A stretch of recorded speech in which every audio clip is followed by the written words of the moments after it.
বাংলাদেশ সহ ৭৫টির বেশি দেশের উপর ৯০ দিনের জন্য বাড়তি শুল্ক স্থগিত করলেন ট্রাম্প। মার্কিন প্রেসিডেন্টকে ধন্যবাদ জানালেন প্রধান উপদেষ্টা ডক্টর ইউনূস।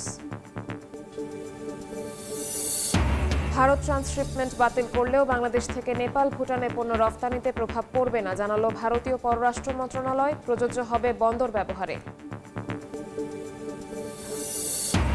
এবং সৌদি আরবে ওমরাহ কার্যক্রম বন্ধ থাকবে ২৯ এপ্রিল থেকে ১০ জুন পর্যন্ত। হজের সময় ভিড় নিয়ন্ত্রণে রাখতেই পদক্ষেপ জানালো মন্ত্রণালয়।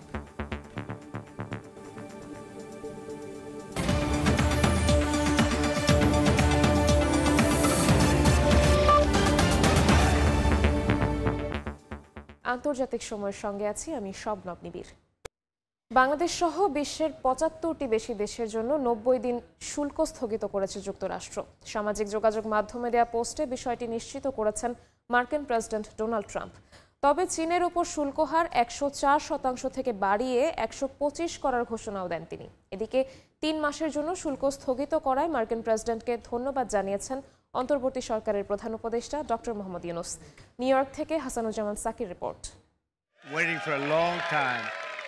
সম্প্রতি বিভিন্ন দেশের পণ্যের উপর নতুন করে শুল্ক আরোপ করেন যুক্তরাষ্ট্রের প্রেসিডেন্ট ডোনাল্ড ট্রাম্প। বাংলাদেশি পণ্যের উপর আগে যুক্তরাষ্ট্র আরোপিত গড়ে শুল্ক ছিল ১৫%, তা বাড়িয়ে ৩৭% করার ঘোষণা দেন তিনি। ট্রাম্পের শুল্ক আরোপের ঘোষণার পর বিশ্বের ৫০টিরও বেশি দেশ তার প্রশাসনের সঙ্গে যোগাযোগ করেন। এরই ধারাবাহিকতায় ৭৫টির বেশি দেশের উপর ধার্য করা শুল্ক ৯০ দিনের জন্য স্থগিতের ঘোষণা দিলেন মার্কিন প্রেসিডেন্ট।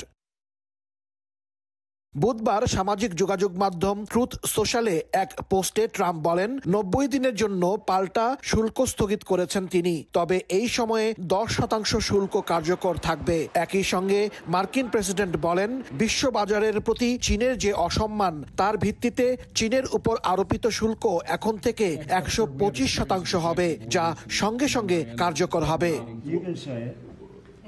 বিশ্বের যেসব দেশের উপর ৩ মাসের জন্য শুল্ক স্থগিত করেছেন ট্রাম্প, তার মধ্যে আছে বাংলাদেশও। সামাজিক যোগাযোগ মাধ্যমে দেয়া এক পোস্টে বিষয়টি জানান অন্তর্বর্তী সরকারের প্রধান উপদেষ্টা ডক্টর মোহাম্মদ ইউনূস। শুল্ক ৯০ দিনের জন্য স্থগিত করায় তিনি মার্কিন প্রেসিডেন্টকে ধন্যবাদ জানান। হাসানুজ্জামান সাকি, সময় সংবাদ, যুক্তরাষ্ট্র। ভারত ট্রান্সশিপমেন্ট বাতিল করলেও বাংলাদেশ থেকে নেপাল, ভুটানে পণ্য রফতানিতে কোনো প্রভাব পড়বে না। বুধবার নিয়মিত প্রেস ব্রিফিংয়ে বিষয়টি জানিয়েছে ভারতের পররাষ্ট্র মন্ত্রণালয়। পররাষ্ট্র মন্ত্রণালয়ের মুখপাত্র রণধীর জয়সাল বলেন ২০২০ সাল থেকে ৫ বছর ধরে বাংলাদেশকে তৃতীয় দেশে পণ্য রপ্তানির জন্য এই ট্রান্সশিপমেন্ট সুবিধা দেওয়া হচ্ছিল। তার দাবি বাংলাদেশকে দেয়া এই সুবিধার কারণে ভারতের বিমানবন্দরগুলোতে পণ্যের জট দেখা দেয়। এতে ভারতের রপ্তানিকারকদের পণ্য রফতানিতে বিলম্ব ঘটে এবং তাদের লজিস্টিক সেবায় ব্যয় বেড়ে যায়। এ কারণে তারা সুবিধাটি বাতিল করেছে।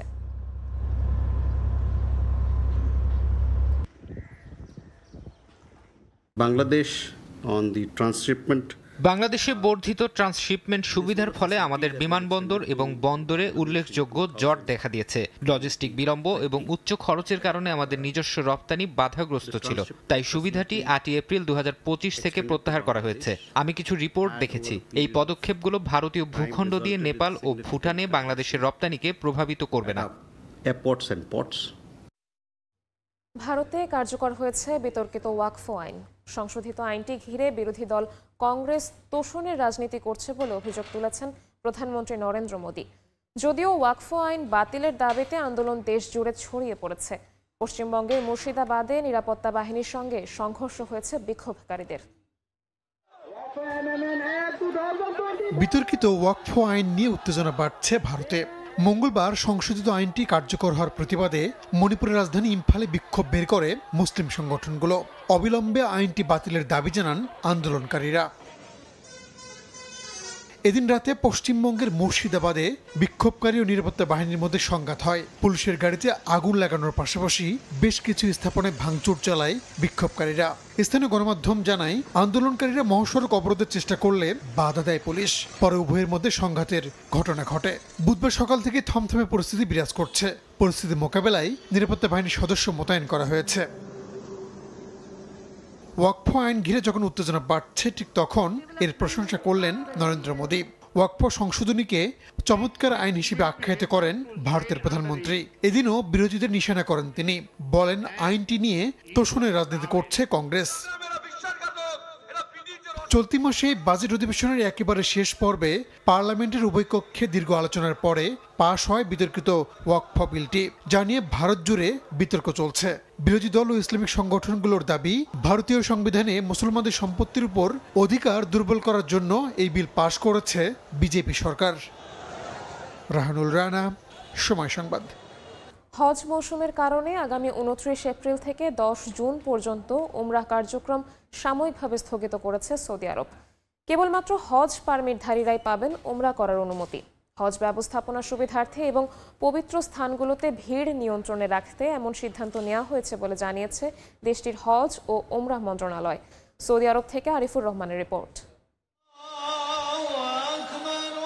বিগত কয়েক বছর ধরে বিশ্বের বিভিন্ন দেশের মতো বাংলাদেশ থেকে বেড়েছে ওমরাহ হজ যাত্রীর সংখ্যা। পবিত্র হজকে সামনে রেখে এবার ওমরাহ কার্যক্রম সাময়িকভাবে স্থগিত করল সৌদি আরব। সৌদি আরবের হজ ও ওমরাহ মন্ত্রণালয় এক বিজ্ঞপ্তিতে জানিয়েছে, আগামী 29 এপ্রিল থেকে 10 জুন পর্যন্ত ওমরাহ কার্যক্রম সাময়িকভাবে বন্ধ থাকবে। এই সময়ে সৌদি নাগরিক, প্রবাসী এবং যে কোনো ধরনের ভিসাধারীরা ওমরাহ পালন করতে পারবেন না। কেবল হজ পারমিটধারীরাই 29 এপ্রিল থেকে ওমরাহ করার অনুমতি পাবেন। হজ ব্যবস্থাপনার সুবিধার্থে এবং পবিত্র স্থানগুলোতে ভিড় নিয়ন্ত্রণে রাখতে প্রতি বছর এমন ব্যবস্থা নিয়ে থাকে দেশটি। এর আগে সৌদি আরবের হজ ও ওমরাহ বিষয়ক মন্ত্রণালয় এক নির্দেশনা জানায়, এবছর পবিত্র হজের আগে যারা ওমরাহ পালন করতে সৌদি আরব যাবেন তাদের অবশ্যই 29 এপ্রিলের মধ্যে সে দেশ থেকে বেরিয়ে আসতে হবে। বেঁধে দেওয়া সময়ের পরও ওমরাহ যাত্রীদের কেউ যদি সৌদি আরবে অবস্থান করেন তবে তিনি দেশটির ভিসা আইন ও হজের নীতিমালা লঙ্ঘন করেছেন বলে বিবেচনা করা হবে এবং আইন লঙ্ঘনকারীদের বিরুদ্ধে কঠোর শাস্তিমূলক ব্যবস্থা নেওয়া হবে বলে সতর্ক করা হয়েছে। আরিফুর রহমান, সময় সংবাদ, সৌদি আরব। দীর্ঘ আলোচনা ও টানাপোড়েনের পর অবশেষে জোট সরকার গঠিত হচ্ছে জার্মানিতে। এ বিষয়ে একমত হয়েছে রক্ষণশীল রাজনৈতিক দল সিডিইউ, সিএসইউ এবং সাবেক চ্যান্সেলর ওলাফ শলসের প্রগতিশীল বামপন্থী দল এসপিডি। বুধবার বার্লিনে জোট সরকার গঠনের বিষয়টি নিশ্চিত করেন দলগুলোর নেতারা। জার্মানি থেকে আরও জানাচ্ছেন বিটু বড়ুয়া। চলতি বছরের 23 ফেব্রুয়ারি জাতীয় নির্বাচন অনুষ্ঠিত হয় জার্মানিতে। এরপর থেকেই সরকার গঠন নিয়ে দেখা দেয় চরম অনিশ্চয়তা। দফায় দফায় বৈঠকের পরও আসছিল না কোনো সিদ্ধান্ত। অবশেষে দীর্ঘ আলোচনা ও টানাপোড়েনের পর জোট সরকার গঠিত হতে যাচ্ছে দেশটিতে। বামপন্থী দল সোশ্যাল ডেমোক্রেটিক পার্টি এসপিডিকে সঙ্গে নিয়ে সরকার গঠনে একমত হয়েছে ক্রিশ্চিয়ান ডেমোক্রেটিক ইউনিয়ন সিডিইউ ও ক্রিশ্চিয়ান সোশ্যাল ইউনিয়ন সিএসইউ। বুধবার স্থানীয় সময় বিকেলে রাজধানী বার্লিনে রাজনৈতিক দলগুলোর পক্ষ থেকে জোট সরকার গঠনের বিষয়টি আনুষ্ঠানিকভাবে জানানো হয়। সংবাদ সম্মেলনে সিডিইউর নেতা সম্ভাব্য চ্যান্সেলর ফ্রিডরিশ ম্যাটস, বায়ার্নের সিএসইউর সভাপতি মার্কুস ওয়েরার এবং উদারপন্থী দল এসপিডির সহসভাপতি সাস্কিয়া এসকেন ও দলটির সভাপতি লার্স ক্রিংবাইল উপস্থিত থেকে জোট সরকারের রূপরেখা ও ঐক্য প্রক্রিয়া সবার সামনে তুলে ধরেন। এর আগে জোটের শরিক দলগুলো সরকারের ঋণ নিতে সাংবিধানিক নীতি তৈরিতে একমত হয়। এর ফলে জার্মানির প্রতিরক্ষা খাতে প্রস্তাবিত ব্যয়ের পরিমাণ বাড়ানো যেমন সম্ভব হবে, তেমনি দেশটির জননিরাপত্তা, জ্বালানি খাত, যোগাযোগ, অবকাঠামো ও পরিবেশ সুরক্ষায় কাজ করা সহজ হবে। তবে কোন দল কোন মন্ত্রণালয় পাচ্ছে তা জানতে অপেক্ষা করতে হবে আরও কয়েকটা দিন।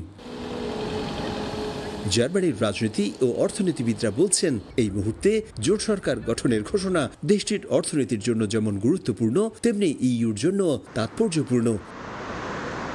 গেল 4টি বছর জার্মানির অর্থনীতিকে গতিশীল করতে না পারা, ভুল রাজনীতি, একই সাথে সাধারণ মানুষের মনের ব্যথা বুঝতে অক্ষম সাবেক চ্যান্সেলর ওলাফ শলসের রাজনৈতিক দল এসপিডিকে সঙ্গে নিয়ে জার্মানিকে আবারও সমৃদ্ধ করতে ফ্রিডরিশ ম্যাটসের সিডিইউ কতটা সফল হবে সেটি সময় বলে দেবে। তবে সবার আগে মার্কিন প্রেসিডেন্ট ডোনাল্ড ট্রাম্পের শুল্ক নীতির মোক্ষম জবাব দেবেন সম্ভাব্য চ্যান্সেলর ম্যাটস, এমন প্রত্যাশা এদেশের সাধারণ জনগণের। জার্মানি থেকে বিটু বড়ুয়া, সময় সংবাদ। আন্তর্জাতিক কার্বন নিঃসরণ কমানোর আহ্বান উপেক্ষা করে যুক্তরাষ্ট্রে আবারও ফিরছে কয়লার ব্যবহার। বিদ্যুৎ চাহিদা বাড়ায় কয়লা শিল্পে নতুন গতি আনতে একাধিক নির্বাহী আদেশে সই করেছেন মার্কিন প্রেসিডেন্ট ডোনাল্ড ট্রাম্প। কয়লা উত্তোলনে দীর্ঘদিনের বিধিনিষেধ শিথিল করে বিদ্যুৎ উৎপাদনের ব্যবহার বাধাহীন করতে জোরালো পদক্ষেপ নিয়েছেন তিনি। এর মাধ্যমে আগামী দিনে বিদ্যুতের চাহিদা পূরণে কয়লাকে জাতীয় নিরাপত্তা সম্পদ হিসেবে প্রতিষ্ঠা করতে চায় ট্রাম্প প্রশাসন। হোয়াইট হাউসে আয়োজিত এক অনুষ্ঠানে কয়লা খনি শ্রমিকদের পাশে দাঁড়িয়ে একাধিক নির্বাহী আদেশে সই করেন মার্কিন প্রেসিডেন্ট ডোনাল্ড ট্রাম্প। দ্রুত ফেডারেল জমিতে কয়লা উত্তোলনের অনুমতি দেওয়ার ঘোষণা দেন তিনি। ডিফেন্স প্রোডাকশন অ্যাক্ট ব্যবহার করে কয়লা খনন বাড়ানোর কথাও জানান। শুধু খননই নয়, বিদ্যুৎ খাতেও কয়লার ব্যবহার বাড়াতে দৃঢ় প্রতিজ্ঞ ট্রাম্প প্রশাসন। এদিন ডেমোক্র্যাট সরকারের আমলে বন্ধ হতে যাওয়া অ্যারিজোনার চোল্লা কয়লা বিদ্যুৎ কেন্দ্র রক্ষার ঘোষণা দেন ট্রাম্প।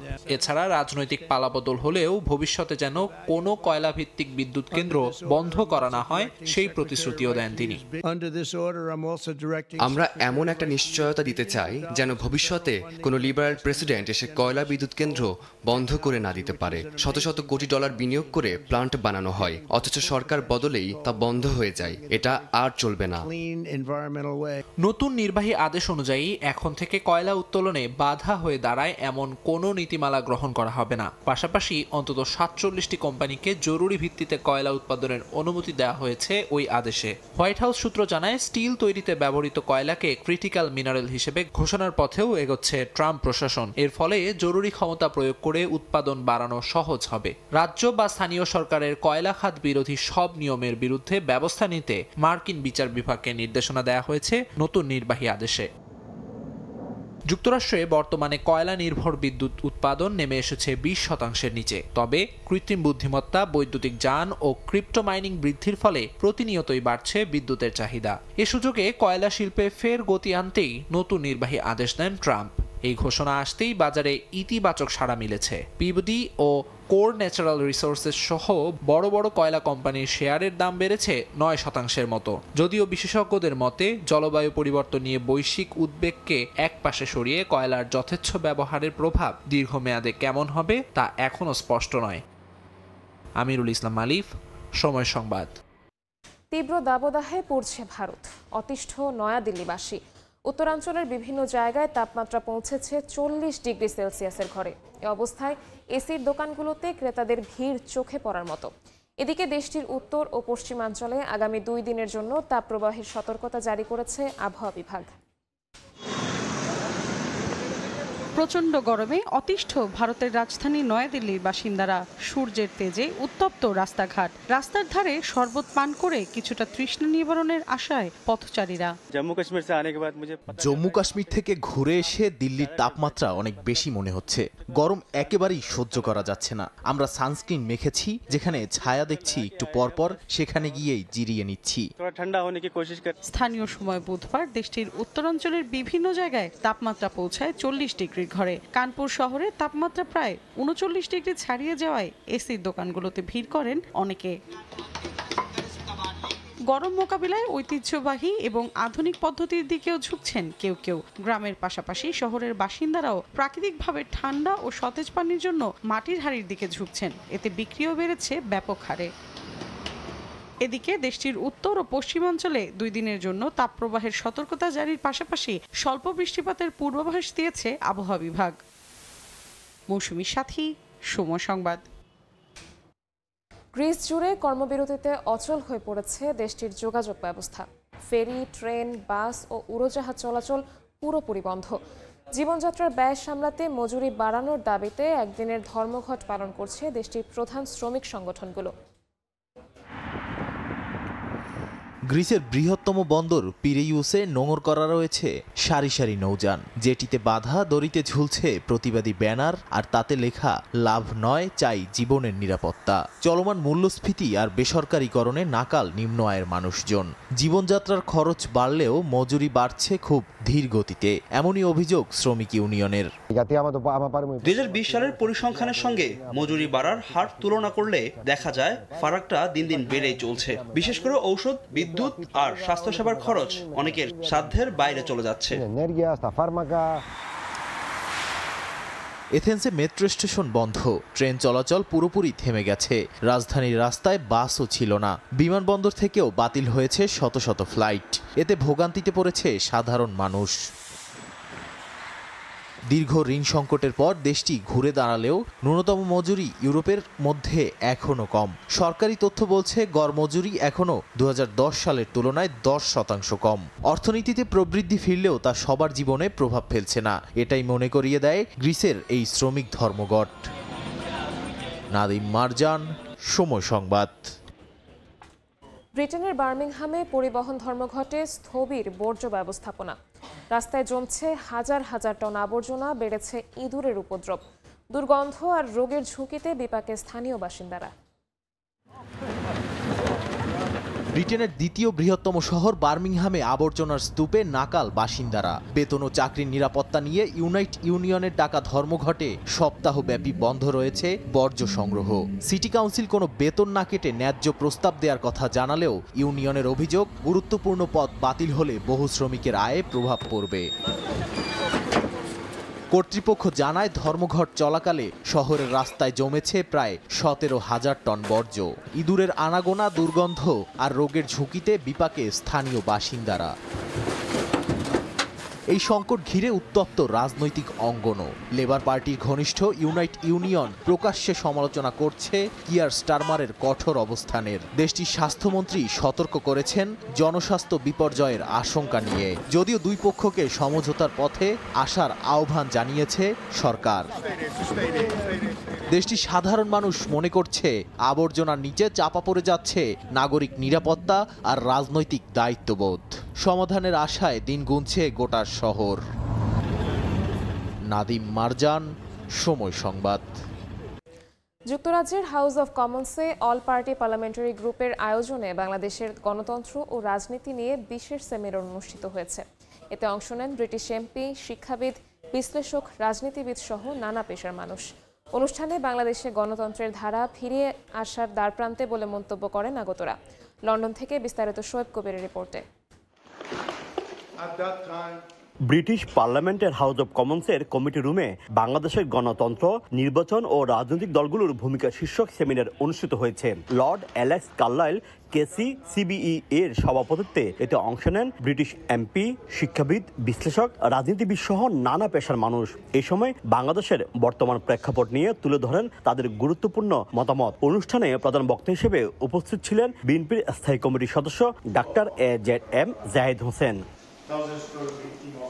অনুষ্ঠানে জাহিদ হোসেন বলেন, নির্বাচিত সরকারই পারে আগামীর বাংলাদেশ গড়ে তুলতে। স্বৈরাচারী শেখ হাসিনা সহ তার সব দোষরদের বিচার হতেই হবে। এই ক্ষেত্রে কোনো ছাড় নেই। জনগণের সরকার প্রতিষ্ঠার জন্য দ্রুত সময়ে নির্বাচনী রোডম্যাপ ঘোষণার দাবিও জানান তিনি। একটি অন্তর্বর্তীকালীন সরকার কতদিন ক্ষমতা দীর্ঘায়িত করবে?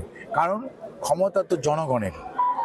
এই জনগণের ক্ষমতা জনগণের হাতে তুলে দেওয়া এবং জনগণকে তাদের ভোটাধিকার প্রয়োগ করার সুযোগ দেওয়া, সেই যে সুযোগ সেই সৃষ্টি করার জন্যই আজকে অন্তর্বর্তীকালীন সরকার। ডিসেম্বরে বাংলাদেশে ফ্রি ফেয়ার ইলেকশনের জন্য ব্রিটিশ এমপিরা, ব্রিটিশ লর্ডরা এবং কমিউনিটির নেতৃবৃন্দ, পলিটিক্যালরা সবাই একমত হয়েছেন যে ডক্টর ইউনূসকে সহযোগিতা করার জন্য যাতে ডিসেম্বরে একটা ফ্রি ফেয়ার নির্বাচন হয়। দীর্ঘদিন পর বাংলাদেশে গণতন্ত্রের ধারা ফিরে আসার দ্বার প্রান্তে বলে মন্তব্য করেন ব্রিটিশ প্রভাবশালী সাবেক এমপি সাইমন ডানজাক।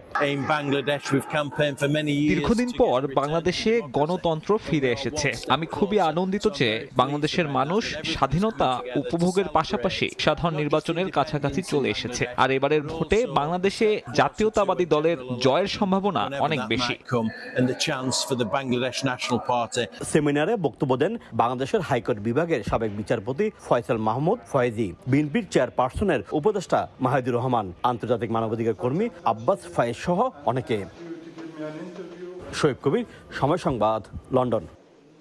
দেশের উন্নয়নে কাজ করতে আগ্রহী যুক্তরাষ্ট্রে কর্মরত বাংলাদেশি প্রকৌশলীরা সড়ক যোগাযোগ ও যানজট নিরসনে সহায়তা করতে চান তারা। ক্যালিফোর্নিয়া থেকে আরও জানাচ্ছেন লস্কর আল মামুন। যুক্তরাষ্ট্রের গুরুত্বপূর্ণ সরকারি বেসরকারি দপ্তরে উচ্চ পদে বেশ সফলতার সাথে কাজ করছেন হাজারেরও বেশি বাংলাদেশি প্রকৌশলী। কেবল উচ্চ পদেই নয়, নেতৃত্ব দিচ্ছেন বহু দেশি বিদেশি প্রকৌশলীদের সংগঠনেরও। উন্নত দেশে অর্জিত দক্ষতাকে কাজে লাগিয়ে তারা সহায়তা করতে চান বাংলাদেশকে। ক্যালিফোর্নিয়ার কমার্স শহরে স্থানীয় সময় মঙ্গলবার প্রফেশনাল ইঞ্জিনিয়ার্স ক্যালিফোর্নিয়া গভর্নমেন্ট PECG'র এক সম্মেলনে এমন আগ্রহের কথা জানান বাংলাদেশি প্রকৌশলীরা। প্রফেশনাল ইঞ্জিনিয়ার ক্যালিফোর্নিয়া গভর্নমেন্ট আমাদের যে সংগঠন আছে 15,000 এমপ্লয়ি এটার মেম্বার সব প্রফেশনাল ইঞ্জিনিয়ার। আমরা ক্যালিফোর্নিয়াকে মূলত ডেভেলপ করতেছি, যেটা হাইওয়ে, ফ্রিওয়ে এবং local street and everything we doing more zero emission এবং ট্রাফিক উই কন্ট্রোল। এখানে ডেফিনেটলি আমরা অনেক ইনোভেটিভ এবং এজ মেকিং কাজ করি। সো আমাদের যদি অপরচুনিটি থাকে আমরা ডেফিনেটলি আমাদের দেশের জন্য, বিকজ আমি সারা জীবন দেশের টাকায় পড়েছি, সরকারি জায়গায় পড়েছি, সরকারি ভার্সিটি। সো অপরচুনিটি থাকলে আমি অবশ্যই দেশে ব্যাক করতে চাই এবং দেশের জন্য কাজ করতে চাই। সম্প্রতি ক্যালিফোর্নিয়া থেকে প্রকৌশলী ডক্টর শেখ মঈনুদ্দিন প্রধান উপদেষ্টা ডক্টর মুহাম্মদ ইউনুসের সড়ক পরিবহন ও সেতু মন্ত্রণালয় বিষয়ক বিশেষ সহকারী হিসেবে যোগদান করেছেন। লস্কর আল মামুন, সময় সংবাদ, ক্যালিফোর্নিয়া, যুক্তরাষ্ট্র। আন্তর্জাতিক সময়ের শীর্ষ সংবাদগুলো জানিয়ে দিচ্ছি আরেকবার। বাংলাদেশ সহ 75টির বেশি দেশের উপর 90 দিনের জন্য বাড়তি শুল্ক স্থগিত করলেন ট্রাম্প। মার্কিন প্রেসিডেন্টকে ধন্যবাদ জানালেন প্রধান উপদেষ্টা ডক্টর ইউনুস। এবং সৌদি আরবে ওমরাহ কার্যক্রম বন্ধ থাকবে 29 এপ্রিল থেকে 10 জুন পর্যন্ত। হজের সময় ভিড় নিয়ন্ত্রণে রাখতে পদক্ষেপ জানালো মন্ত্রণালয়।